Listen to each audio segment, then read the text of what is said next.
meeting, and God has done many things in our life. Countless things. எண்ண முடியாத காரியங்களை தேவன் நமக்கு செய்திருக்கின்றார். அதை ஒவ்வொன்றாக சொல்ல அநேகருக்கு விருப்பம் இருக்காது. இருப்பினும் ஒரு சிலருக்கு தேவன் தனக்கு செய்த எனக்கு செய்த காரியங்களை சொல்ல தேவன் ஒரு பெரிய காரியம் செய்திருக்கிறார். நான் சொன்ன பிறகு யாராவது உங்களுடைய டெஸ்டிமனியை பகிர்ந்து கொள்ள வேண்டுமென்றால் வாருங்கள். போதகர் இல்லை, பிரசிங்கார் இல்லைன்னு கவலைப்பட வேண்டாம். நாம் தேவனுக்கு நன்றி சொல்லும் காரியங்கள் அநேகம். நான் சென்ற ஞாயிற்றுக்கிழமை ஒரு காரியத்தை குறித்து சொல்லியிருந்தேன். ஒரு மனுஷன், ஒருவருக்கு 70 வயசு, அவர் ஆஸ்பத்திரியில் போயிருந்தாரு. வியாதியின் காரணமாக ஆஸ்பத்திரியில் போயிருந்தாரு. அப்ப சிகிச்சை முடிஞ்சது. அவர் போன காரியம், அவருக்கு மூத்திரம் போக முடியாது இருந்தது. He can't urinate. This person who is 70 years old, he can't urinate. So he was admitted in the hospital and he underwent operation. After the operation, he cried. அந்த ஆபரேஷன் முடிஞ்ச பிறகு அவர் அழுதாரு. அழும்போது டாக்டர் அங்கெல்லாம் கேட்டாங்க, ஏன் அழுவுறீங்கன்ட்டு. அப்புறம் டாக்டரே வந்துட்டாரு. டாக்டர் வந்து கேட்கிறாரு, ஏன்பா ஏன் அழுவுற, உனக்கு ரொம்ப பில்லு போட்டுமா, ஹெவி சார்ஜ் மோ, யூ காண்ட் யூ அஃபோர்ட், அதை கொடுக்க முடியாதா, அதுக்காக அழுகுறியா? அப்படின்னாக்க நான் வேற வழி பண்ணி அந்த தொகையை, அந்த ஃபீஸை குறைக்கிறேன் சொன்னாரு. அப்ப அந்த மனுஷன் சொல்றாரு, 70 வயசு பொண்ணு, நான் அதுக்காக அழுவலையா, நான் அதுக்காக அழுவல, நானு மூத்திரம் போக முடியாதனால இந்த ஆபரேஷன் வந்ததுக்கு இவ்வளவு சொல்ல கொடுத்தேனே, நான் சன்னிச்சையாக நான் மூத்திரம் கழிச்சேன், நான் டாய்லெட்டுக்கு போனேன், நடந்தேன், எல்லாம் செஞ்சேன். I was able to urinate free, never paid a cent. But when it stopped, now I cry. I forgot to say thank you to the Lord. நம்முடைய வாழ்க்கையில அநேக காரியங்கள் நமக்கு ஆஸ்பத்திரியில் போகும்போது தான் பெரிய பிரச்சனையா இருக்குது. அப்பதான் நம்ம, தேவனே எனக்கு சுகத்தை கொடுத்தாக்கா நான் உங்களுக்கு நன்றியா இருப்பேன், என்னுடைய இருதயம் பலகீனம், இது நல்லா போனா நான் நன்றியா இருப்பேன், எனக்கு நடக்க முடியல, நல்லா நடந்தா நன்றியா இருப்பேன் நீ சொல்லிட்டு இருக்க நேரத்தில் நல்லா இருக்கீங்களே, இப்ப நடக்கிறோம் நன்றி சொல்றோமா, இப்ப பேசுறோம் இதுக்கு நன்றி சொல்றோமா, வருமானம் இல்லையான்னு அழுகுறோம், வருமானம் இருக்கும் பொழுது நன்றி சொல்றோமா, தேவன் நமக்கு நேரம் இல்லையான்னு இருப்போம், ஒரு பிரச்சனை மாட்டிக்கும் நேரம் இல்லையே, ஆஸ்பத்திரியில் இருக்கும்போது நிச்சயமா நேரம் இருக்காது, அதுக்கு முன்பாக நேரம் இருக்குதே, அப்ப ஆலயத்துக்கு வர நேரம் இல்லையா, நன்றி சொல்ல நேரம் இல்லையா, நன்றி சொல்ல நேரம் இல்லையா. நம்ம அநேக நேரத்துல நாம் மறந்து செய்ய வேண்டிய காரியங்களை செய்யாம செய்யக்கூடாத காரியங்கள் செய்யறோம். நன்றி சொல்ல வேண்டிய நேரத்திற்கு நன்றி சொல்லாமல் நாம் நம்முடைய நேரத்தை வீணாக கழிச்சிட்டு இருக்கிறோம். இந்த நாள்ல தேவன் நிச்சயமாக அந்த வயதானவருக்கு செய்த ஒரு ஆபரேஷன் மூலமாக அவருக்கு அந்த சிறுநீர் கழிக்க முடிஞ்சது. நம் மத்தியில எத்தனை பேர் இருக்கீங்க? தேவன் செய்த காரியங்களை சொல்லுங்க. நம்ம சுருக்க முடிச்சிருவோம். இந்த பிரசங்கர் இல்ல, அதற்காக கவலைப்பட வேண்டாம். ஏன்னா வேதாமத்தை நான் வாசிக்கிறோம், அது முழுமையாக வாசிக்கிறோம். இதுல எத்தனை அர்த்தம் தான் தெரியல. ஆனா ஒரு சாட்சி சொல்லும் பொழுது அதுல அர்த்தம் உண்டு, அதுல மற்றவங்க தேற்றப்படுவார்கள், விசுவாசம் அதனால் பலப்படும். உங்களை யாராவது இருந்தா வாங்க, அருள் வரீங்களா? வாங்க, 2-3 பேர் யாராவது இருந்தாக்கா. இது நாம் அனுதினமும் கேட்டே போறோம். என்னைக்கு பேச போறோம்? என்னைக்கு தான் பேச போறோம்? We are all the time listening. Where are we storing up? எங்க அதை நம்ம தேக்கி வைக்கிறோம்? பேங்க் மாதிரி தேக்கி வைக்கிறோமா? எப்ப கொடுக்க போறோம்? எப்ப பேச போறோம்? தேவனை குறித்து எப்ப பேச போறோம்? வயசு பத்தலையா? நமக்கு வயசு குறைவு தான், முடிய போகுது, அதுக்குள்ள ஏதாவது செய்யணுமே. வாங்க ஐயா.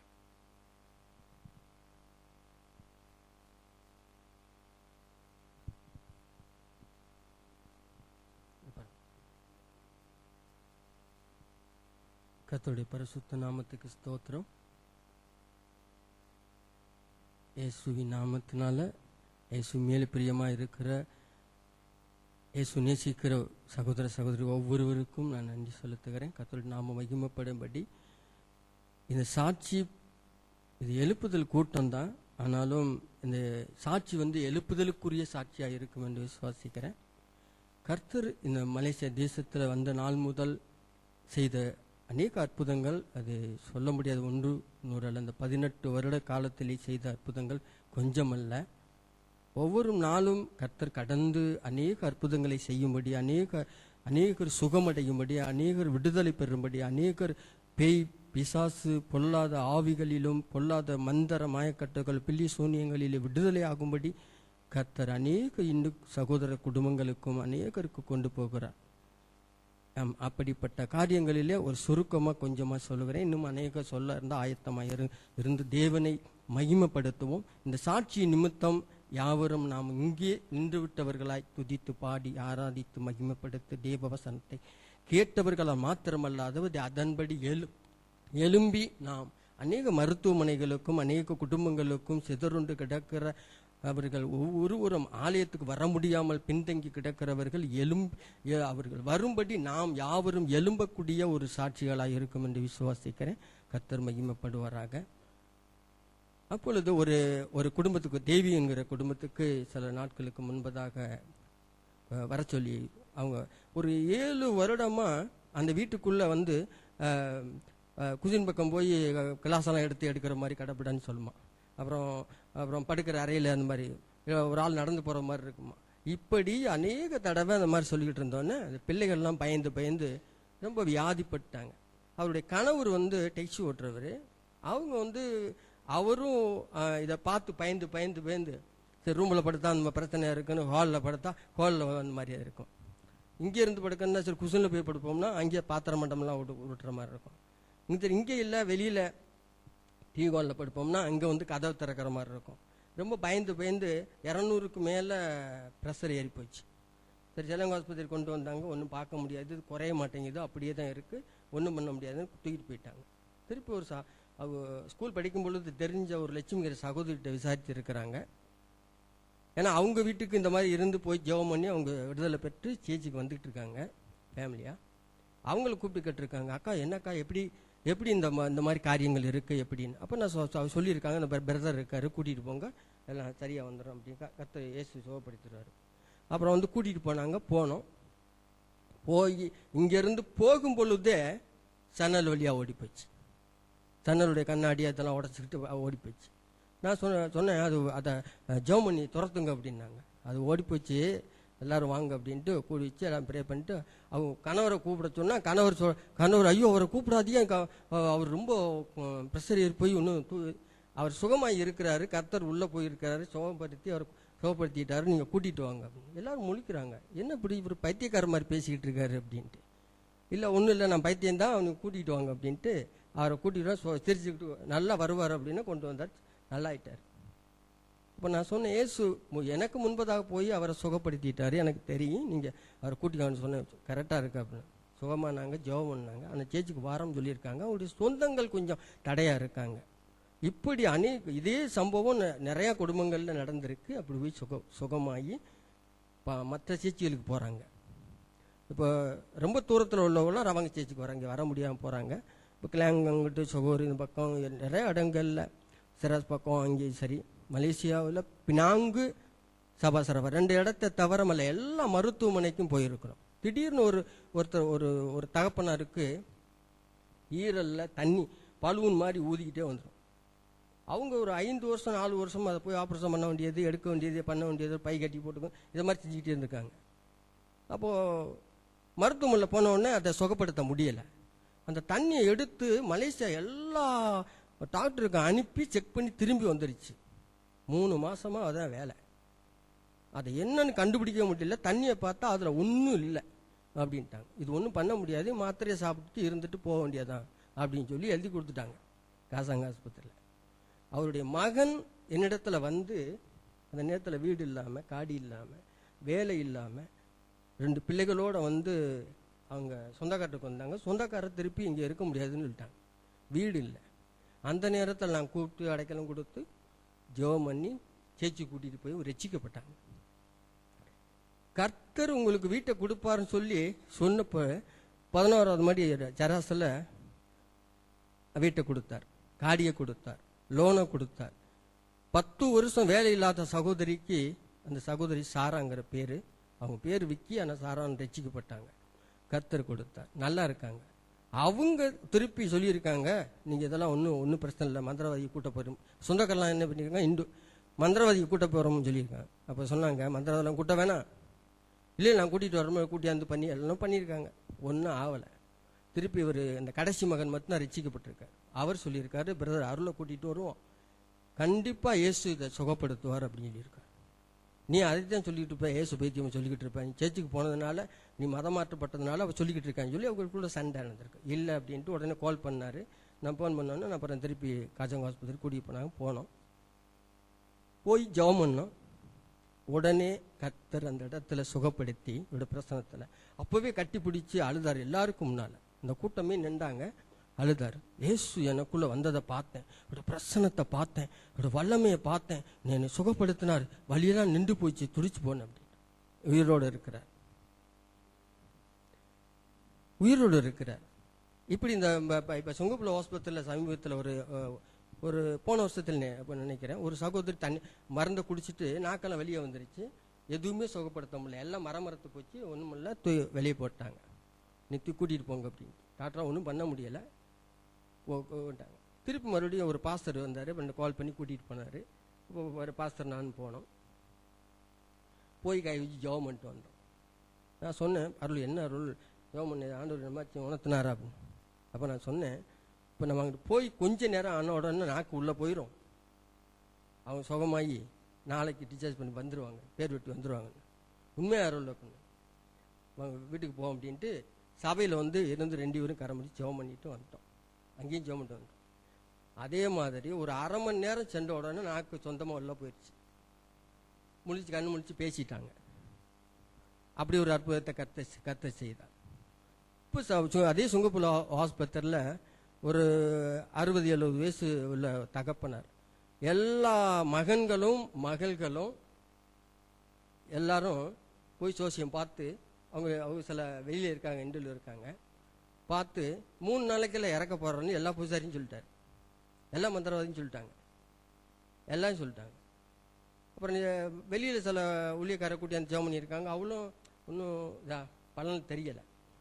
அப்புறம் அந்த கடைசி சகோதரி எனக்கு தெரிஞ்சவங்க, அவங்க சொன்னாங்க, அண்ணன் அருள் என்னை கூட்டிகிட்டு போவோம், அவளுக்கு கொண்டு இயேசு சுகப்படுத்துறாரு அப்படின்னு சொல்லி நம்பிக்கையாக ஃபோன் பண்ணி கூப்பிட்டாங்க. அப்புறம் சரி நான் வர்றோமா அப்படின்ட்டு போய் ஜெபம் பண்ணோம். ஐசியூவில் இருக்கார், ஒன்றுமே இல்லை. இப்போ நான் சொன்னேன், இவர் 5 வருஷம் நான் ஆண்டவர்கிட்ட கேட்டேன், வீட்டில் கேட்டுட்டு தான் போய் சொன்னேன், நான் என்னுடைய சொந்த புத்தியில் சொல்கிறது கிடையாது. அப்போ கை வச்சு ஜெபம் பண்ணும்போது அந்த சகோதரி பக்கத்தில் நின்றாங்க. 5 வருடம் கர்த்தர் ஆயில குட்டி கொடுத்து எல்லாரும் ஆச்சரியப்படக்கூடிய காரியத்தை கர்த்தர் செய்ய போறான்னு சொல்லி ஜெபம் பண்ண. அந்த சகோதரி ஜெபம் பண்ணதை விட்டுட்டு விட என்ன பார்க்குறாங்க, என்னடா நம்ம அண்ணன் தம்பி எல்லாரும் இப்படி சொன்னாங்க, இவர் இப்படி சொல்லிக்கிட்டு இருக்காரு, என்ன விசுவாசத்தில் நம்பிக்கையில் சொல்கிறாரா அப்படின்ட்டு. இல்லை நடக்கும் பார்ப்பீங்க சொல்லிட்டு வந்துட்டேன். கடைசியாக வந்தவொடனே கேட்டாங்க, என்னென்ன இப்படி சொல்லிட்டியே, இப்படின்ட்டு. அது நடக்கும். ஏன்னா உலகத்தில் இருக்கிறவனை விட நம்மோட இருக்கிற தேவன் பெரியவர், அவர் வல்லவர், ஆச்சரியப்படக்கூடிய காரியங்களை செய்கிறவர், அதிசயமான காரியங்களை செய்கிறவர். காற்றும் இல்லை, தண்ணியும் இல்லை, மழையும் இல்லை, வாய்க்கால்கள் நிரப்பப்பட்ட காரியங்கள். எலிசாவுடைய நாட்கள்ல வனாந்தரத்தில் அப்படிப்பட்ட தேவன் நம்மளை கொண்டு பெரிய அற்புதங்களை செய்வார். நம்ம பெருமைப்படுறதுக்கு ஒன்றும் இல்லை, நம்ம கூசா, நம்ம வெறும் டப்பா தான். நாம் அவருக்கு பயன்படக்கூடிய பாத்திரமாக இருக்கிறோம். களிமண் என்று சொல்லப்படி பாடணும். அதே போல் இப்படி நிறையா சொல்லிக்கொண்டே போகலாம், நிறைய காரியங்கள். இப்போ சமீபத்தில் சீஸ் ஆஸ்பத்திரி கூட்டிகிட்டு போனாங்க. அங்கேயும் அவங்க ஒரு பெரியவர் அப்படித்தான், எல்லாம் அந்த ஐசியூவில் இருக்காங்க. ஆனால் ஒருத்த கூட எல்லாம் உயிருக்கு போராடிக்கிட்டு இருக்காங்க. நான் போய் பார்த்த உடனே அப்புறம் ஃபோன் பண்ணி சொன்னாங்க, ஃபோன்லேயே ப்ரே பண்ணேன். ஆனால் ஃபோன்லேயே ப்ரே பண்ணுறது ரொம்ப நிறையா ராத்திரிக்கு.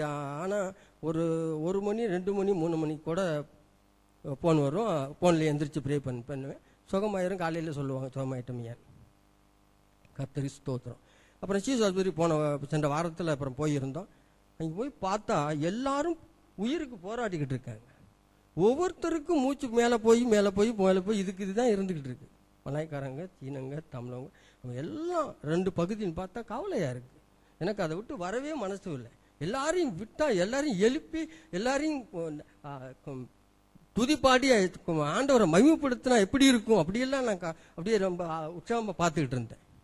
இந்த இடத்துல அந்த மாதிரி ஒரு அற்புதம் நடந்தால் எப்படி ஆண்டவர் அப்படின்ட்டு எனக்கு ரொம்ப உற்சாகமாக இருந்துச்சு. அப்போ அந்த சகோதரி சொன்னாங்க, அப்பாவுக்கு அவங்களுக்கு ஜெபம் பண்ணணும் அப்படின்ட்டு. ஜெபம் பண்ணோம். அப்போ அவர் எந்திரிச்சு சுகமாக எந்திரிச்சு கஞ்சி சாப்பிட ஆரம்பிச்சிட்டார். எல்லாம் மலைக்காரன் பார்க்குறாங்க, இன்னும் இப்படி இருக்கு, இங்கே உடனே சுகமாகி யாரும் ஜெபம் பண்ணாருன்ட்டு. அப்புறம் அநேகருக்கு ஒரு 6-7 பேருக்கு போய் ஜெபம் பண்ணிட்டு வந்தோம். சிலருக்கு குடல் இல்லாமல் இருக்கு, குடல் அழுகி போச்சு, கிட்னி அழுகி போச்சு, மலைக்குடல் இறக்குடல் அழுகி போயிடுச்சு, ஹார்ட் அழுகி போயிடுச்சு, தண்ணி கோர்த்துக்கிருச்சு, கால் வாதம் இழுத்துக்கிருச்சு, இப்படி மூளை இல்லாமல் இருக்குன்னு சொல்கிறாங்க, கண்ணு பார்வை இல்லைங்கிறாங்க. இப்படி அநேகர் சொல்ல போனால் எல்லாருக்கும் கைவிச்சு ஜெபம் பண்ணுறது. கர்த்தர் சுகப்படுத்தினார். கர்த்தருடைய நாமப்படம் படி ஒரு கைதட்டை கொடுப்போம், ஆண்டவர் மகிமைப்படுத்துவோம், யாவரும் உற்சாகமாக செய்வோம். அவர் அப்படிப்பட்ட மகிமை நிறைந்த தேவனாக இருக்கிறார். இது மறைவிடமான காரியம் அல்ல, என்னை பெருமைப்படுத்துறதுக்கு அல்ல, என்னை தாழ்த்தி இந்த சாட்சியை சொல்லும்படி தேவன் குறித்திருந்த நாள் என்று விசுவாசிக்கிறேன். பிரதர் சகோதரர் வந்து சொல்லும் பொழுது, ஐயோ சாட்சி சொல்லணுமா, எனக்கு ஒரு மெனக்குள்ள மனுஷன் தானே, இவ்வளோ ஒரு பயம், ஐயோ இது எல்லாருக்கும் மேலே எப்படி சொல்கிறது அப்படின்ட்டு. ஆனால் கர்த்தர் நோக்கி பார்க்கும்போது, இது உனக்கு கொடுத்த வாய்ப்பு, என்னை மகிமைப்படுத்தணும்னு நீ துடிச்சியே கேட்டியே, அதை செய் என்று என் உள்ளத்தில் அந்த உணர்த்தப்பட்டதுக்கு ஆண்டவருக்கு நன்றி செலுத்துகிறேன். அப்படியா சுகப்படுத்தினார். இப்போவும் ஒரு மருத்துவமனைக்கு சகோதரர் தெரியும், போய் ஜெபம் பண்ணி தான் வர்றோம். கண் முழிப்பார், அவர் எழுந்திருப்பார், ஒரு படுக்கையை விட்டு எழுந்து அவர் சுகமாவதை நீங்கள் எல்லாம் பாப்பின்னு சொல்லிட்டு தான். பக்கத்தில் சில பாஸ்டர்கள் வந்து ஜெபம் பண்ணாங்க, நானும் கடைசியாக ஜெபம் பண்ணிட்டு தீர்க்க தரிசனமாக கர்த்தருடைய நாம மகிமைப்படும்படி இது எழுந்து நடப்பார், நீங்கள் பார்ப்பீங்க என்று கை ஜெபம் பண்ணிட்டு வந்திருக்கோம். நிச்சயம் அது நடக்கும். இப்படி அநேக குடும்பங்களுக்கு அநேக போயிட்டு இருக்கோம். ஆனாலும் ஒரு பழைய ஏற்பாட்டு காலகட்டத்தில் யார் எழுந்து யுத்தத்துக்கு போவது என்று சொல்லும் பொழுது யூதா எழுந்து புறப்பட கடவான் என்று சொல்லப்படுது. அந்த யூதாவின் ஜனங்களாகிய நாம் இப்படியே இருந்து விடாதபடி இது நல்லது, ஆராதிப்பது, மகிமைப்படுத்துவது. இந்த மருத்துவமனை ஊழியங்களுக்கும் இந்த குடும்பமாக அந்த குடும்ப பிரேயர் இருக்கிற ஜெபம் இருக்கிற நேரத்தில் அங்கே சொல்லி அநேக ஆத்மாக்களை, ரட்சிக்கப்படாதவங்களை, தேவனை அறியாதவளை, பின்வாங்கி போனவங்களை அந்த கூட்டங்கள் கொண்டு வந்து நம்ம ஜெபம் பண்ணி எல்லாரும் கூடி ஜெபம் பண்ணி அங்கே ஒரு அற்புதம் நடந்து சுகமடைந்து அவர்கள் ஆலயத்துக்கு வரும் பொழுது இவ்வளவு கோஷமாக இருக்காது, ரொம்ப இருப்போம். இந்த ஆலயம் பத்தாது, அந்த அளவுக்கு இருக்கும். அப்படிலாம் பண்ணணும்னு வாஞ்சிக்கிறேன். இந்த வாஞ்சிப்பதற்கு இந்த சாட்சி நேரத்தில் நான் வேண்டிக் கொள்வது என்னென்னா, அநேகர் உங்களால் முடிந்தால், தேவன் உங்களுக்குன்னு அந்த சித்தம் வைத்திருந்தால், அந்த தாகம், அந்த ஆத்ம பாரம் தாகம் எல்லாருக்கும் இருக்குது, இன்னும் அதிகப்படுத்த வேண்டும் என்று நான் வேண்டிக் கொள்கிறேன். எங்க வியாதிய நோயை பில்லி சூன்ய மந்திரம் மாய கட்டுக்கூடாது, என்ன ஆவியா இருந்தாலும் சரி கூப்பிடுங்க, போவோம். நம்முடைய தேவன் அங்கே அற்புதம் செய்வார். நிச்சயம் அதை எல்லாரும் பார்ப்போம். நான் ஆயத்தமா இருக்கிறேன், நீங்க ஆயத்தமா? நான் வர எந்த நேரம் வர எந்த வேலையாக இருந்தாலும் நான் ஒன்றைட்டு தான் செய்கிறேன். எந்த வேலையாக இருந்தாலும் தூக்கி போட்டு வந்துடுவேன். அப்படி தான் நான் வந்துக்கிட்டு இருக்கேன். ரெடியாக செய்வோம். கர்த்தர் மகிமைப்படுவார்.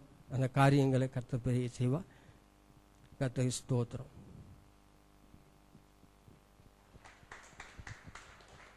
நன்றி. அவர் ஒரு காரியத்தை சொல்லி முடித்தார். தேவனுடைய நாமத்தை மகிமைப்படுத்த வேண்டும். அதை எப்படி மகிமைப்படுத்துவது? நமக்குள்ளா வைத்திருக்கிறதுனால மகிமையா, இல்லை அவரை குறித்து பேசுவதனால மகிமையா? How do we glorify God? By keeping quiet or by talking? It's good that we can talk. Only then His name can be glorified. வேற யாரு இருக்கீங்களா சொல்றதுக்கு? Anybody else? யாரா இருக்கீங்களா சொல்றதுக்கு? சொல்றவங்க சுருக்கமா சொல்லுங்க. கொஞ்சம் சுருக்கமா சொல்லி 9 ஒரு 5 நிமிஷத்துல முடிங்க.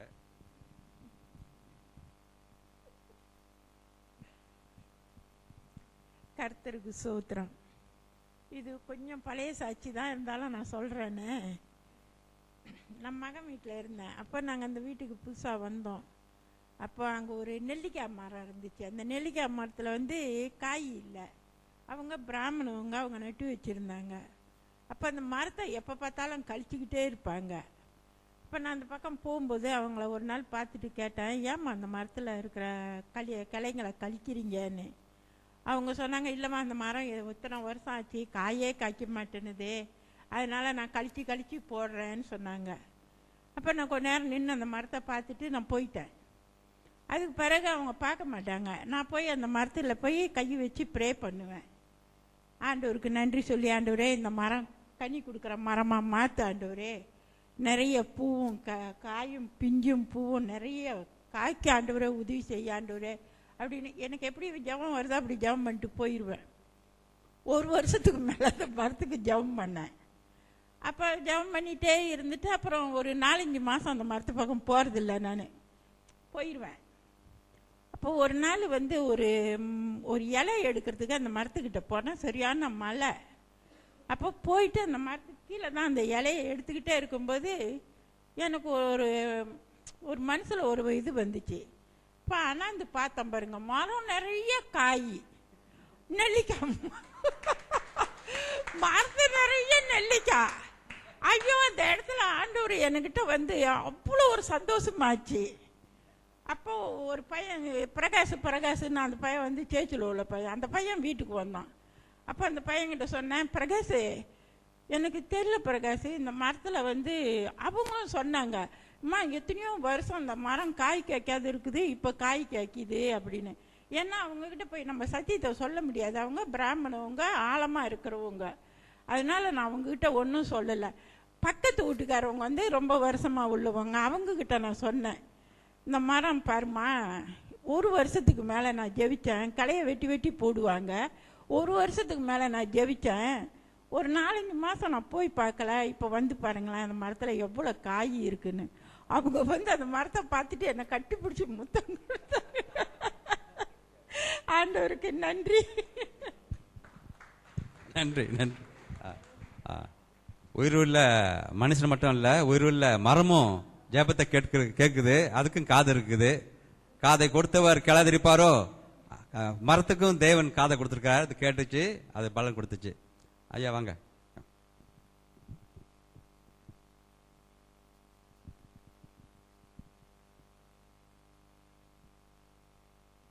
ஆண்டவருக்கு ஸ்தோத்திரம். மலேசியா வந்து நாங்கள் 1 இயர் ஆகுது. இது வரைக்கும் வந்து எந்த பிரச்சனையுமே இல்லாமல் நல்லபடியாக வேலை கிடச்சி எங்கள் இத்தனை பேர் சொந்தங்களாக இருக்கிறீங்க, அது வரைக்கும் நான் ஆண்டவருக்கு நன்றி செலுத்துகிறேன். இப்போ வந்து இந்தியாவுக்காக 2 விஷயத்துக்காக நான் போயிட்டு வந்திருந்தோம். ஒன்று வந்து ஃப்ரெண்டோட மேரேஜ், அப்புறம் இன்னொன்று வந்து அண்ணனோட ஆப்ரேஷன். மேரேஜ் வந்து எந்த பிரச்சனையுமே இல்லை. நான் இங்கேருந்து ஜெபம் பண்ணிட்டு கிளம்பணும், நானும் மார்க் எல்லாருமே. நிறையா தூரம் வந்து நாங்கள் வண்டியில் சுற்றினோம், மலை பிரதேசங்கள் எல்லா இடத்துக்கும் போனோம். பட் எந்த பிரச்சனையுமே இல்லாமல் கல்யாணத்தை நல்லபடியாக முடிச்சு கொடுத்து அவங்களும் இங்கே நல்லபடியாக வந்து சேர்ந்தாங்க. ஆண்டவர் ஸ்தோத்திரம். அதுக்கப்புறம் அண்ணனோட ஆப்ரேஷன். அண்ணனுக்கு வந்து பிரெயினில் வந்து கொஞ்சம் பிரச்சனை. ஸோ ஸ்கல் வந்து எடுத்திருந்தாங்க ஃபஸ்ட்டு. இப்போ அந்த ஸ்கல்லை வைக்கிறதுக்காக தான் இப்போ நாங்கள் ஆப்ரேஷனுக்காக அங்கே போயிருந்தோம், மதுரைங்கிற ஒரு ஊருக்கு. அப்புறம் ஜெபம் பண்ணிட்டு தான் வீட்டிலேருந்து கிளம்புனோம். அண்ணனை வந்து நாங்கள் ஃபஸ்ட் டைம் ஆப்ரேஷன் பண்ணி ரிட்டன் கூப்பிட்டு வர்றப்போ ஆம்புலன்ஸில் கூப்பிட்டு வரலாமான்னு யோசிச்சுட்டு இருந்தோம். நாங்கள் இப்போ போகும்போது ட்ரெயினில் கூப்பிட்டு போனோம் நாங்கள். ஆண்டவர் ஸ்தோத்திரம். அந்தளவுக்கு நடக்க முடியாமல் இருந்தவங்க இப்போ வந்து நல்லபடியாக ஹாஸ்பிட்டலுக்கு நடந்து போகிற அளவுக்கு நல்லா ஆயிட்டாங்க. இப்போது எப்பயுமே வந்து ஆப்ரேஷன் பண்ண போகிறோம் அப்படின்னா ஒரு 20 நாளுக்கிட்டே அது ஆகும். இந்த டைம் நாங்கள் போயிட்டு ஃபஸ்ட் டே ஆப்ரேஷன் பண்ணாங்க, நல்லபடியாக முடிஞ்சுன்னு டாக்டர் ரிசல்ட் சொன்னாங்க. அன்னைக்கே வந்து ஐசியூவில் வச்சுருப்பாங்க, ஒரு 2-3 நாளைக்காவது வச்சுருப்பாங்க. பட் இந்த தடவை என்ன ஒரு அதிசயம்னு தெரில, சாயங்காலம் ஐசியூ கூப்பிட்டு போயிருக்கிறாங்க, மறுநாள் காலையில் 11 மணிக்கு ஐசியூ விட்டு வெளியில் வந்து வார்டுக்கு மாற்றிட்டாங்க. ஆண்டவர் ஸ்தோத்திரம். அது நான் ஒரு அதிசயமாக தான் அதை வந்து நான் பார்த்தேன். அது எப்படி நடந்துச்சு அப்படிங்கிறது தெரியல. எப்பயுமே அட்லீஸ்ட் ஒரு நாளாவது மயக்கத்தில் இருப்பாங்க. நான் செகண்ட் டைம் ஐசியூக்குள்ளே போய் பார்க்குறேன் அண்ணனா, அப்போயே வந்து சிரித்து நல்லா நிதானமாயிட்டாங்க. அதுக்கப்புறம் ஒரு 10 நாளாவது வார்டில் இருக்கணும், அதுக்கப்புறம் தையல் பிரித்து வீட்டுக்கு கூப்பிட்டு வருவோம். பட் இந்த தடவை என்னன்னு தெரில, ஒரு 5 நாள் 6 நாளிலேயே டிஸ்சார்ஜ் பண்ணி விட்டாங்க. நேற்று சாயங்காலம் அண்ணன் வந்து வீட்டுக்கு போயிட்டாங்க அப்படின்னு சொல்லி அப்பா எனக்கு நல்ல தகவல் கொடுத்தாங்க. அது மட்டும் இல்லாமல் எப்பயுமே வந்து அமௌண்ட் வந்து நிறைய ஜாஸ்தியாகும், பொருளாதார பிரச்சனை நிறையா இருக்கும். பட் இந்த தடவை வந்துட்டு டாக்டர் வந்து ரெஃபர் பண்ணி 10,000 ரூபா வந்து இருக்கிற பில்லு அவங்களே வந்து கம்மி பண்ணி கொடுத்துருக்காங்க. ஸோ அதனால் ஆண்டவர் ஸ்தோத்திரம். ஸோ நான் போயிட்டு 2 வாரம் கழித்து வந்திருக்கேன். பட் எந்த ஒரு தடங்களுமே எந்த விஷயத்துலையுமே தடங்களே கிடையாது. ஸோ நான் எந்த அளவுக்கு நான் ஆண்டவர்கிட்ட வந்து நம்பிக்கை வச்சுட்டு போனோம் அந்த அளவுக்கு அவர் என்னை ரசிச்சிருக்கிறார். ஸோ அதுக்காக நன்றி. தேவனிடத்தில் விசுவாசத்தோடு இருக்கும் பொழுது தேவன் நிச்சயமாக நம்முடைய ஜெபத்தை கேட்பதாக இருக்கிறார். If you really trust in the Lord will do what we need. நாம் கேட்பதற்கு முன்பாகவே அவருக்கு தெரியும் நமக்கு என்ன தேவைன்னு. Before we could ask, the Lord knows what we need. அதனால கேட்காத முன்னுக்கு கொடுக்கிற தேவன் கேட்கும் பொழுது கொடுக்காது இருப்பாரோ? வேற யாருக்கும் சாட்சி இருக்குதா?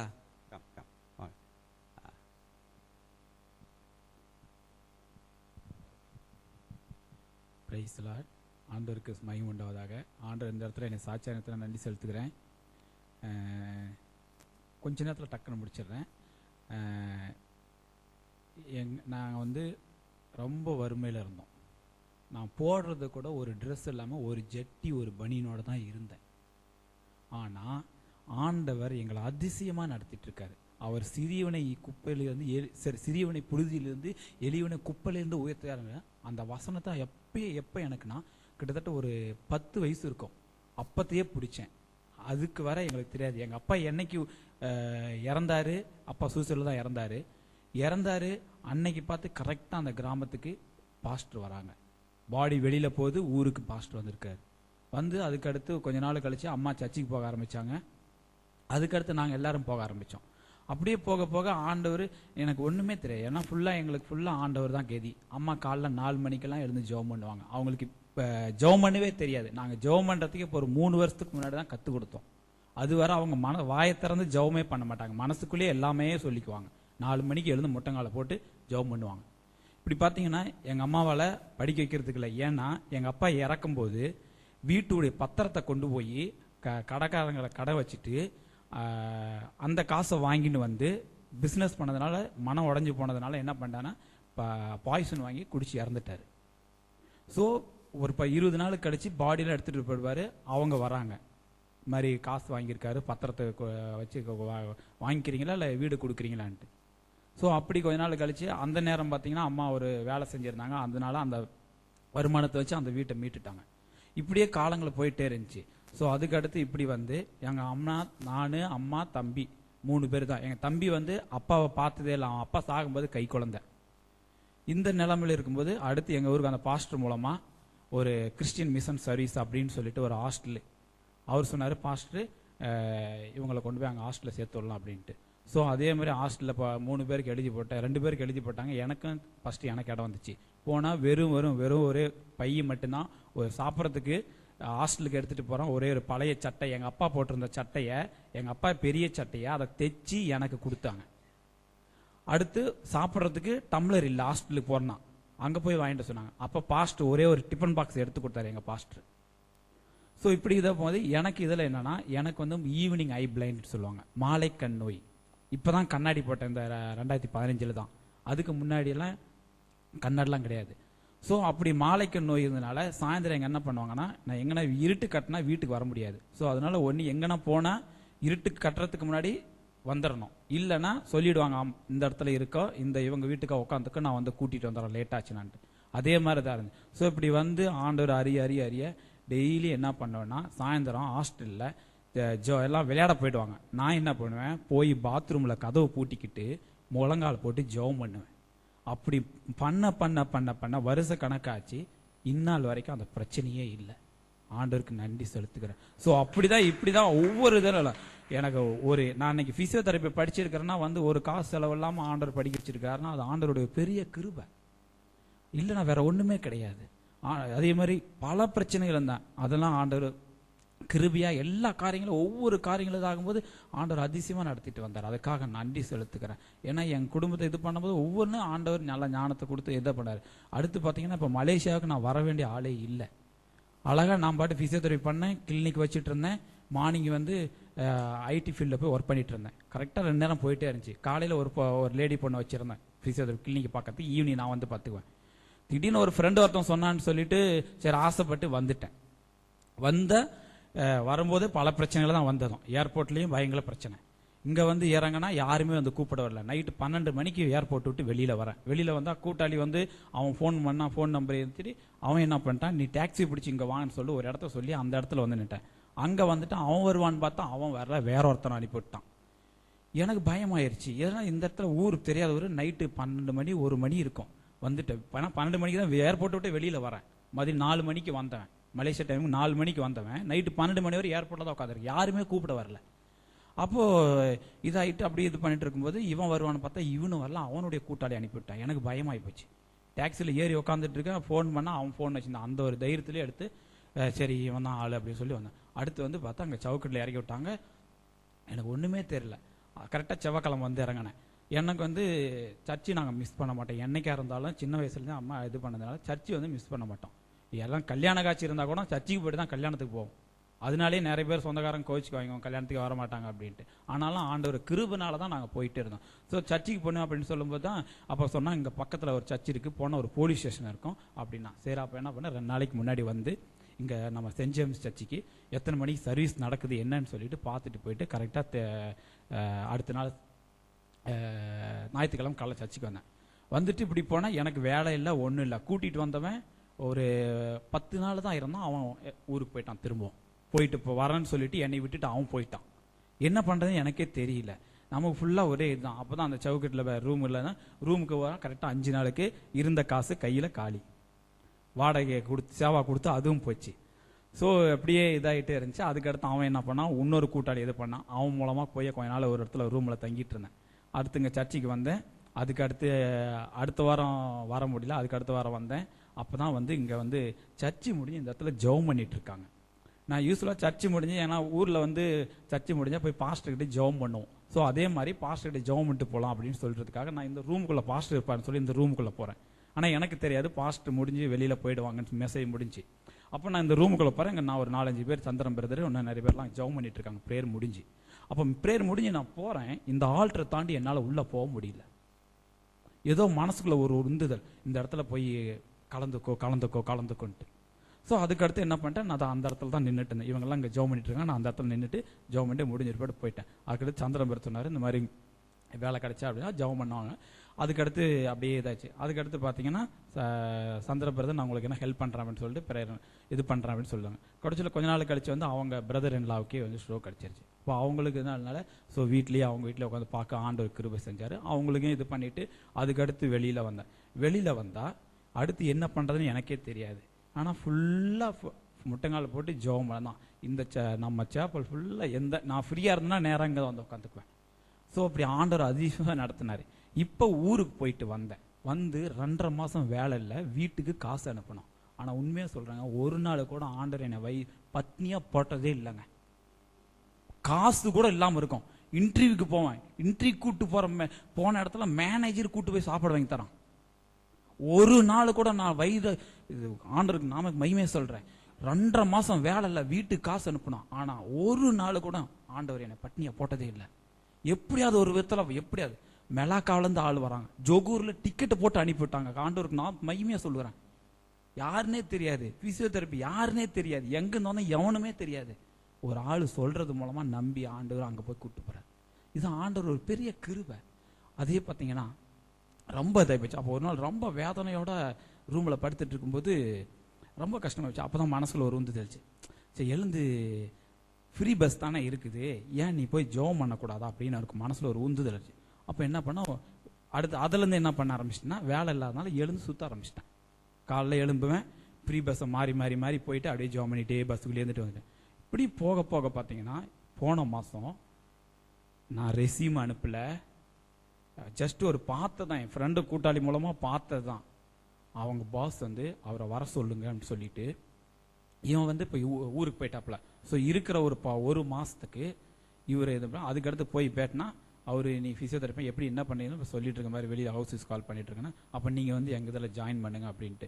எங்கள் சீனியர் வந்து அவர் இதில் இன்வால்வ் இருக்கிறதுனால, அவர் வேலை செய்கிறதுனால எங்கே இவன் வந்தால் என்னைய அவருக்கு வேலை இல்லாமல் போகுமான்னு சொல்லி அவர் என்ன பண்ணுறாருன்னு, நீ வரவே வராத, இன்னைக்கு வந்து ஏதாவது கேஸ் இருக்குதுன்னு சொல்லிட்டு நான் அங்கே போயிட்டு எங்கே போயிட்டுன்னு சொல்லிடுன்னு சொல்கிறாரு. என் ஃப்ரெண்டு என்ன சொல்கிறான், அவர் உன்னை கேட்டுகிட்டே இருக்காரு, நீ கண்டிப்பாக ஜஸ்ட் ஒரு இதுக்கு வந்து பார்த்துட்டு போயிடு அப்படின்னா. சரி அதுக்கடுத்து நான் போனால் ஆண்டவர் பாருங்க, நான் ரெஸ்யூம் அனுப்பல, ஒன்றும் அனுப்பலை, ஜஸ்ட்டு பார்த்து பேசினதில் அவங்க வந்து என்ன சொல்கிறாங்க, நீங்கள் வந்து எங்கள் இதில் ஜாயின் பண்ணிக்கங்க, ஜாயின் பண்ணிங்கன்னு சொல்லிட்டு அதுக்கு அடுத்து இப்போ 2 வாரம் கழிச்சு இப்போ தான் ரெஸ்யூமே அனுப்புனேன். ஆனால் அதுக்கு முன்னாடியே அப்பாயின்மெண்ட் ஆர்டரை மெயிலில் அனுப்பிவிட்டாங்க. ஆண்டவருக்கு தான் மகிமை. இன்னைக்கு எவ்வளோ பேர் பிசியோதெரப்பி இருக்கிறாங்க, ஆனால் இன்னைக்கு அந்த கீயை என் கையில் கொடுத்து டெய்லியும் நான் தான் ஓப்பன் பண்ணி இது பண்ணிட்டு எனக்கு கீழே 3 பேர் வச்சிருக்கிறாங்க. ஆண்டவருக்கு தான் நன்றி. ஆண்டவர் நான் ஒவ்வொரு நிமிஷம் நம்ம ஆண்டவர் தேடும் போது ஆண்டவர் நிச்சயம் நம்மளை நடத்துவார். தயவுசெய்து நம்ம நம்ம நம்ம நினச்சிட்டு இருக்கோம் நம்ம வந்து வெளியில் போய் நமக்கு கிறிஸ்தவங்களுக்கு பிரச்சனை வரல அப்படின்ட்டு இல்லை. ஆனால் நம்ம வெளியில் சுவிசேஷம் போகல, அதனால தான் நம்ம உள்ள உட்காந்து சுகமாக இருக்கிறோம். ஆனால் ஆண்டவர் உண்மையில் நம்ம வந்து ஆண்டவர் நாமத்தை மகிமைப்படுத்துவோம். ஏன்னா நம்ம ஒரு காரியம் செய்யும் போது ஆண்டவருக்கு வந்து நம்ம கடங்காரன். ஸோ ஆண்டவர் அந்த கடனை வந்து தீக்காமல் விடவே மாட்டார். ஸோ அதனால் ஆண்டவருக்கு நன்றி செலுத்துக்கிறேன். நிச்சயமாக அவருடைய சாட்சியில் தேவன் செய்த உதவி அவர் செய்த நன்மைகள் சொன்னார். அவருக்கு மட்டும் இல்லை, எல்லாருக்கும் செய்வார். இன்னும் யார் சொல்கிறீங்களா? அது சாட்சி நான் ஒரு சில நான் இன்னைக்கு வந்து ஒன்றும் கேட்காத போகிறோம். தேவனுடைய வசனத்தை ஒரு சில காரியத்தை நாம் 5 நிமிஷம்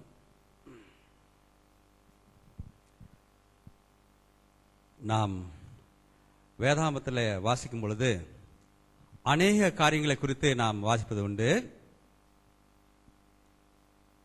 கடைசி நாள் எப்படி இருக்குன்னு நமக்கு தெரியாது. ஆனா கடைசி நாள்ல என்ன நடக்க போகுது, எது நடக்க போகுது என்று நாம் 2 தீமோத்தி 3 அதிகாரம் 1-4 இருக்கு. We don't know what's going to happen to us in the last days, but it is written in the book of 2 Timothy chapter 3 from verse 1 to 4. What is going to happen? என்ன நடக்க போகுது? நாம் அந்த காலத்தில் இருக்கிறோம். நீங்க if you read Genesis chapter 1, in the beginning, ஆதியில, when there is a beginning there must be an end. If there is a beginning there must be an end. ஆரம்பம் இருந்தா அதுல ஒரு முடிவு இருக்கு. அப்ப அந்த ஆரம்பம் எப்படி? நாம் பார்க்கிற உலகம், நாம் முன்பு பார்த்த உலகம், இப்ப பார்க்கிற உலகம், இன்னும் பார்க்கக்கூடிய உலகம் எப்படி இருக்குன்னு பாருங்களேன். ஆரம்பத்துல எல்லாரும் மரியாதையா பேசுவாங்க, எல்லாரும் அந்த பெருமை இருக்காது, எல்லாரும் ஒரே மாதிரி இருப்பாங்க, எல்லாரும் ஒரே லெவல்னா எல்லாரும் ஏழையா இருப்பாங்க, எல்லாரும் சின்ன வீட்டில் இருப்பாங்க, எல்லாரும் ஒரே மாதிரி சாப்பிடுவாங்க. இது ஆரம்பம். இப்ப அப்படி இல்லை. இப்ப கடைசி நாள்ல அப்படி இல்லை, எல்லாம் மாறி இருக்கும். உட மாற்றம், வேலை மாற்றம், வித்தியாசம், நம்முடைய நிலைமை வித்தியாசம், நம்ம சாப்பிட்ற சாப்பாடு வித்தியாசம், ஓட்டுற வாகனம் வித்தியாசம். இதெல்லாம் மாறும் நேரத்தில் தேவனுடைய வார்த்தை இப்படியாக சொல்லுகின்றது. 2 Timothy chapter 4 verse 1 to 4. 2 Timothy 3 அதிகாரம் நாம் அதில் வாசிக்கும் பொழுது 1, 2, 3, 4, 6, 7 வசனம் வாசிக்கும் பொழுது இப்படியாக இருக்கிறது பாருங்களேன். If you read this book in English, verse 1, remember there will be difficult times in the last days. கடைசி நாட்களிலே கொடிய காலங்கள் வரும் என்று அறிவீர்களாக. Better know in the last days there is going to be trouble. Why? How? People will be selfish, greedy, boastful, and conceited. They will be insulting. Children will be disobedient to their parents, ungrateful, and irreligious. எப்படி Neil மனுஷர்கள் தற்பிரியராயும் பணப்பிரியராயும் வீம்புக்காரராயும் அகந்தையுள்ளவர்களாயும் தூஷிக்கிறவர்களாகவும் தகப்பன்மார்களுக்கு கீழ்ப்படியாத பிள்ளைகளாகவும் நன்றி அறியாதவர்களாகவும் பரிசுத்தம் இல்லாதவர்களாக இருப்பார்கள். கடைசி நாள் எப்படி இருக்கு போது பாருங்க. சோ நம்ம கடைசி நாள் எப்படி இருக்கும் பொழுது பிள்ளைங்க நமக்கு கீழ்ப்படியலன்னா என்ன இப்படி நடக்குதுன்னு யோசிக்காதீங்க. இதுதான் கடைசி நாள். இயேசு வர காலம் உண்டு. அப்ப அப்ப வானமும் பூமியும் ஒளிந்து போகும், ஆனால் என் வார்த்தை ஒளியாது. Heaven and earth shall pass away, but my words shall never pass away. அவர் சொல்ற காரியம் கடைசி நாள்ல பிள்ளைங்கள் பெற்றோருடைய பேச்சை கேட்க மாட்டாங்க. They will be disobedient. So don't be worried. They'll be disobedient. Therefore, don't be worried, because this has to happen. And if you read Revelation, last chapter, chapter 22, verse 7, verse 12, verse 20, lo, I am coming. I am coming with reward. I am coming. Jesus is going to come. அவர் வரதுக்கு முன்பாக நடக்கிற காரியங்கள் தான் இப்ப வாசித்து பாருங்க. People will be selfish, ungrateful, conceited. அப்பனா பணப்பிரியர், வீம்புக்காரர், அகந்தை உள்ளவர்கள். They will be unkind, verse 3, merciless, slanderous, violent, and fierce. They will hate the good of anybody. பாருங்க, வாசிக்கும் பொழுது என்ன வாசிக்கிறனாக்கா, சுவாப அன்பில்லாதவர்களாயும், இணங்காதவர்களாயும், அவதூறு செய்கிறவர்களாயும், இச்சை அடக்கமில்லாதவர்களாயும், கொடுமை உள்ளவர்களாயும், நல்லோரை பகைக்கிறவர்களாயும் இருப்பார்களாம். கடைசி நாள்ல இப்படி இருக்கும். அப்ப நீங்க அதை பார்க்கும் பொழுது ஏன் நடக்குதுன்னு நினைக்காதீங்க. Jesus has to come. இயேசு வர வேண்டிய காரியம் உண்டு, நாட்கள் உண்டு. ஆனா நம்ம வாசிக்கும் பொழுது என்ன, இயேசு வரப்போறான், lo I am coming quickly, இதோ நான் சீக்கிரமா வரப்போறேன்னு சொல்ற தேவன் என்ன தாமதமாச்சு? எழுதி புஸ்தகம் எழுதி, to the Lord 1000 years is one day. தேவனுக்கு 1000 வருஷங்கள் ஒரு நாள். அப்ப இயேசு வந்த போய் பிறகு நடந்தது 2000 வருஷம். அப்பனா இயேசு கணக்கு 2 நாள் தான். அப்ப இதோ சீக்கிரமாய் வரப்போகிறன்னும் போது நமக்கு புரிய மாட்டேது, என்ன சொல்லிட்டாரே வரலையான்னுட்டு.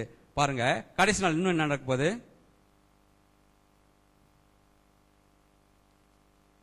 Some of them go into a people's house. No, பாருங்க அந்த இந்த மாதிரி உள்ளவங்க என்ன செய்வாங்கன்னாக்கா, they will be slanderous, அப்புறம் they will be treacherous, reckless, swollen with pride, they will love pleasures rather than God. பாருங்க 4வது வாசிங்களேன், துரோகிகளாயும், துணிகரமுள்ளவர்களாயும், இருமாப்புள்ளவர்களாயும், தேவ பிரியம் இல்லாமல் சுகபோகமாய் இருக்கிற சுகப்பிரியம். பாருங்க நம்ம பாசிக்கிறோம்ல, என்ன சின்ன பிள்ளைங்களாம் வரமாட்டுது, ஜெபிக்கிறோம்ல, சின்ன பிள்ளைங்க மாத்தணும், சின்ன பிள்ளைங்க ஆலயத்துக்கு வரமாட்டுது அப்படின்னு நம்ம நான் கவலைப்படுறேன்ல. இது நடக்கிற காரியங்கள் இப்படிதான் நடக்கும். இயேசு வர வேண்டிய காரியத்துக்கு பிள்ளைங்க எப்படிதான் disobedient. They will love pleasures rather than God. தேவனுடைய வார்த்தை கேட்பதற்கு முன்பாக இதுதான் அவங்களுக்கு விருப்பமா இருக்கும். அப்ப இது நடக்க வேண்டிய காரியங்கள். அப்ப நம்ம நடக்கும்போது இதுதான் நடக்கும். பிள்ளைங்க நம்மளுக்கு நம்முடைய சொல்லுக்கு மதிக்க மாட்டாங்க. நடக்க வேண்டிய காரியங்கள். அப்ப கவலைப்படாதீங்க. இது நடந்துச்சுன்னா என்ன அர்த்தம்னா, Jesus is going to come. இயேசு வரப்போகிறார் என்று அறியுங்க. இப்ப எல்லாம் பெருமையா பேசுறாங்களா, என்ன அறியணும்னாக்கா இயேசு வரப்போகிறார். பிறகு பாருங்க 7ஆம் வசனத்தை வாசிங்களேன். ever learning and never coming to the knowledge of the truth. பாருங்க 7ஆம் வசனம் வாசிக்கும் பொழுதும், எப்பொழுதும் கற்றாலும் ஒருபோதும் சத்தியத்தை அறிந்து உணராதவருமாய் இருக்கிற வீடுகளில் அப்புறம் பாருங்க சத்தியத்தை அவருக்கு என்ன செய்வாங்கன்னாக்கா, ever learning and never coming to the knowledge of the truth. நம்ம படிப்போம், வாசிப்போம், ஆனா வாசிக்கிறது சத்தியத்தை அறியாமல் இந்த உலகத்துள்ள காரியமாக நான் வாசிக்கின்றோம். நான் பாருங்க இந்த மாதிரி நேரத்தில் நம்ம என்ன செய்யறோம்னா, நாம் செய்ய வேண்டிய காரியங்கள், நம்முடைய செய்ய வேண்டிய காரியங்கள். இஃப் யூ ரீட் எக்லேசியஸ் பிரசங்கி 12ஆம் அதிகாரம் 7ஆம் வசனம், the dust returns to the earth as it was, the spirit shall return unto God who gave it. ஆவி தன்னை அனுப்பிடத்தில் திரும்பி போயிரும். பாருங்க இங்க உள்ள ஆவி. நம்ம சரீரம் என்ன ஆகுனாக்கா, சரீரம் அழிந்து போகும். அது எப்படி சொல்லுவாங்கன்னாக்கா, நீங்க கல்லறைக்கு போங்களேன், ஒரு மரணம் நடக்கும் போது அங்க கல்லறைக்கு என்ன சொல்லுவாங்க, இந்த உடம்பு மண்ணுக்கு மண்ணாகவும் தூசிக்கு தூசாகவும், டஸ்ட் டு டஸ்ட். இந்த உடம்புக்கு நம்ம என்னென்ன செய்யறோம் பாருங்க. for this body which is going to be just dust, to be earth, how we dress up. How do we dress up? We don't just wear normal dress, branded dress. We eat food, not a normal food, good food. We wear best dress. And we do all the things. நம்ம பாருங்களேன், இந்த அழிஞ்சு போகிற உடம்பு இது அழிய போகுது. இதுக்கு நம்ம செய்யற காரியங்கள் நல்ல உடம்பு, நல்ல உடை, நல்ல சாப்பாடு, இதுக்காக என்னென்னமோ செய்யறோம் பாருங்களேன். அப்புறம் தான் பீப்புள் கோ ஃபார் மேக்கப், அந்த இது ரொம்ப செய்யறவங்களேன், அது இருக்கட்டும். ஆனா அது கடைசியில் அறிய வேண்டியது என்னன்னாக்கா, அந்த இந்த வெள்ளை உடம்பும் மண்ணுக்கு மண்ணாக, புழுதி புழுதியாக, டஸ்ட் டு டஸ்ட், எல்லாம் இதுக்கு போறதுக்கு பாருங்க. ஆனா நம்ம என்ன செய்ய வேண்டும்னா, நம்ம காப்பாற்ற வேண்டிய காரியம் நம்முடைய ஆவி. அது நம்ம படைத்த தேவனுக்கு திரும்பி போகுது. சோ அதை தான் நம்ம காத்துக்கணும் பாருங்க.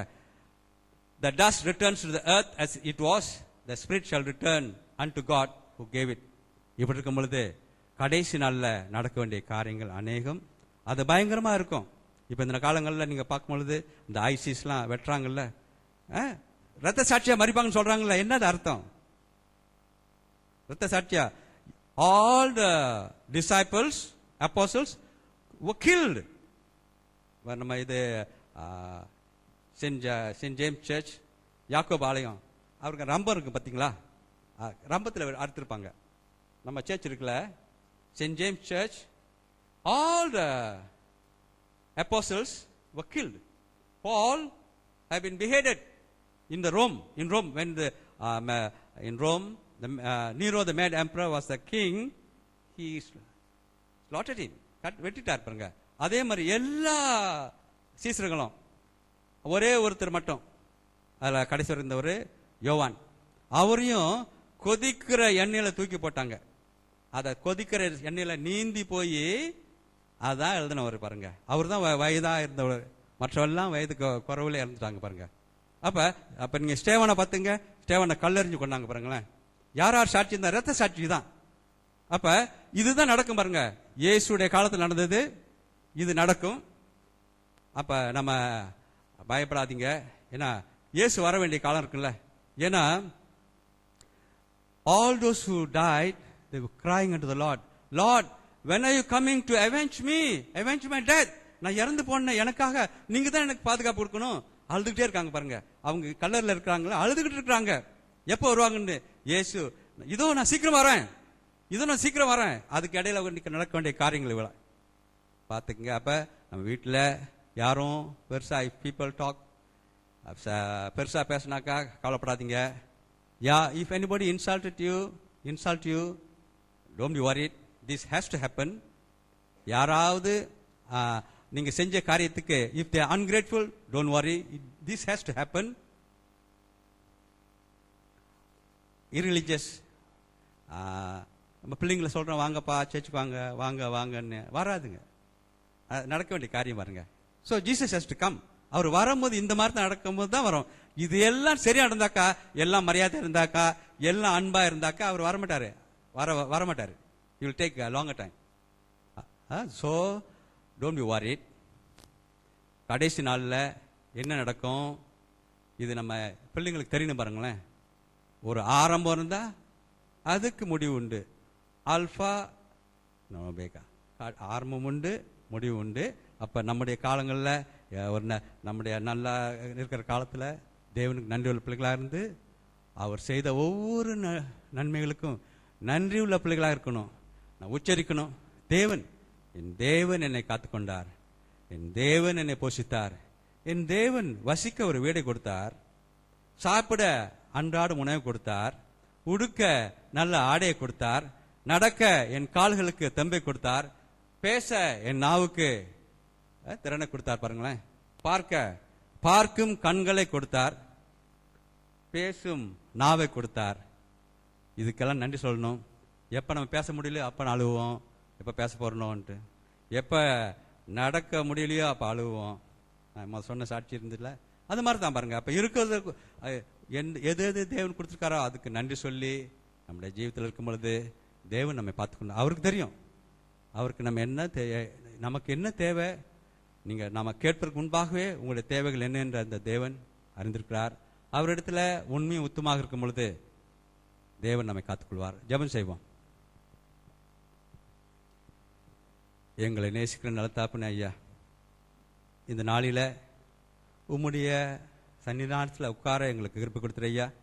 உட்கார அந்த நேரத்தை கொடுத்தீர், உட்கார அந்த நினைவு கொடுத்துரு ஐயா.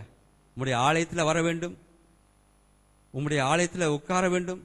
தேவஜனம் கூடுவேல்ல தேவன் வந்து அசைவாடுவென்ற வார்த்தைக்கேற்ப ராஜா உம்முடைய பாத்தில் அமர்ந்திருக்கிறோம் சுவாமி. எங்களுடைய தேவைகள் அநேகம், ஆனாலும் அதை நீர் சந்திக்கிறவா இருக்கிற ஐயா. எங்களுடைய குறைவுகள் அநேகம், அதையும் நீர் மேற்கொள்ளும் தேவனா இருக்கிற ஐயா. எங்களுடைய எல்லா நிலைமையிலும் எங்களுக்கு துணையா இருப்பார் நீர் ஐயா. இந்த நாளில் ஐயா வந்திருக்கும் உங்களுடைய பிள்ளைகள் சுவாமி, எத்தனையோ எண்ணத்தோடு வந்திருக்கலாம் ஐயா, எத்தனையோ தேவைகளோடு வந்திருக்கலாம் ஐயா, எத்தனையோ எதிர்பார்ப்போடு வந்திருக்கலாம் ஐயா. ஆனால் நீர் எங்களை வெறுமையாக அனுப்பும் தகப்பன் அல்ல ஐயா. எங்களுடைய தேவைகளை சந்திக்கிற தகப்பனா இருக்கிற ஐயா, எங்களுடைய தேவைகளை அறிந்தவராக இருக்கிற ஐயா. நாங்கள் எப்பொழுதும் இங்கிருந்து வீட்டுக்கு போகும்போது சுவாமி பத்திரமாக போக அந்த கிருபையை தாரும் சுவாமி. எங்களுக்கு பாதுகாப்பை கொடுத்து காத்துக்கொள்ளும் சுவாமி. நீர் வழிநடத்தும் ஐயா. உங்களுடைய தேவதூதர்களை அனுப்பி எங்களை காத்துக்கொள்ளும். எங்களுடைய எல்லா நிலைமையிலும் எங்களோடு வாரும் சுவாமி. நாங்கள் உறங்கி நாளை எழுந்து உம்மை ஆராதிக்க அந்த ஜீவனையும் தாரும். இயேசு கிறிஸ்து நாமத்தால் ஜெபிக்கிற பிதாவே, ஆமேன். என் ஆத்மாவே கர்த்தரை சோஸ்ரீ, என் முழுவதுமே ஒரு பரிசுநாமத்தை சோஸ்ரீ. என் ஆத்மாவே கர்த்தரை சோஸ்ரீ, கர்த்தர் செய்த சகலவாரம் மறவாதே.